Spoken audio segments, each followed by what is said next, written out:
Alrighty, so here's an example of how to use reasonability to solve decimal multiplication problems. Specifically, in this case, we're working on that word problem. So let me go ahead and read that out loud for you. Hopefully you've read it and given it a shot. This is slide 4, practice problem 1. It says Jane completed her race in 5 9/10 seconds. The second place competitor completed it 25 times slower. What was the second place racer's time? So these are actually the same numbers that were used in the previous lesson done by Mrs. Zender, except for here I have added a decimal. So we're aware that we are going to be multiplying 5 9/10 times 25. That's going to be our end goal. Okay, expecting that you know the reason for that at this point, why time being slower increases the time. So there should be our problem. Now, Mrs. Zinner's problem that she did last lesson was 59 times 25. So let's start here with that in case this decimal guy here scares you, and see how we can use this to do our estimation to see if it's reasonable, and then also use reasonability to therefore place our decimal later. So we have 59 and 25. So like we said before, we're going to use the decimal number to round to the nearest whole. So 59, okay, we know if we had to go to the nearest even whole between 50 and 60, okay, 59 is closer to 60 because it's literally one away from that. So 60 times 25 is what I'm going to use to go back after I finish and say, okay, is my answer close to this? Is it reasonable?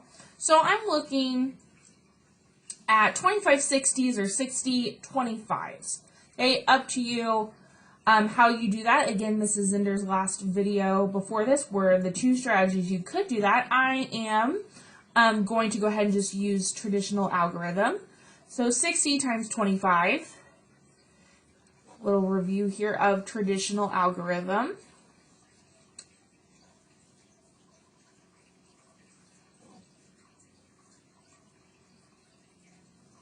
Okay, and here I get that product of 1,500.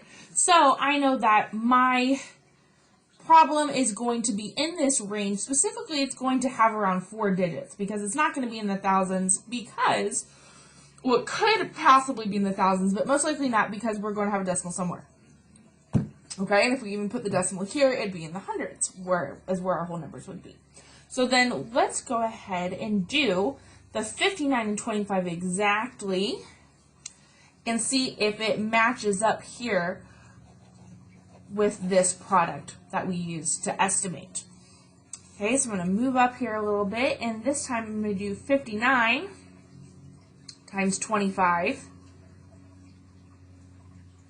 Okay, 9 and 5 make 45. 25, 29. 18, 11.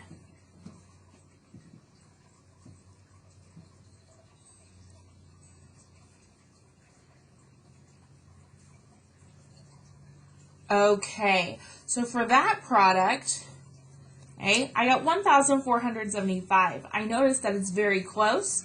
It also is reasonable that this product would be greater than this product, because 60 is greater than 59. Okay, so 25 60s is going to be greater than 25 59s. Not by a lot, but by enough. Okay, so now what we're going to do is we're going to re-look at this problem here, specifically this decimal 5 9/10, and use it to reasonably place the decimal. So what would make sense? We know that this person finished the race in 5 9/10 seconds. And then the second place person finished it 25 times slower. So right away, we looked at what we did, okay? 60 of them. All right, so if you even thought 6 of these, it's going to be about 30. So let's take a look and see where would it make the most sense for 25 of these, the decimal to go.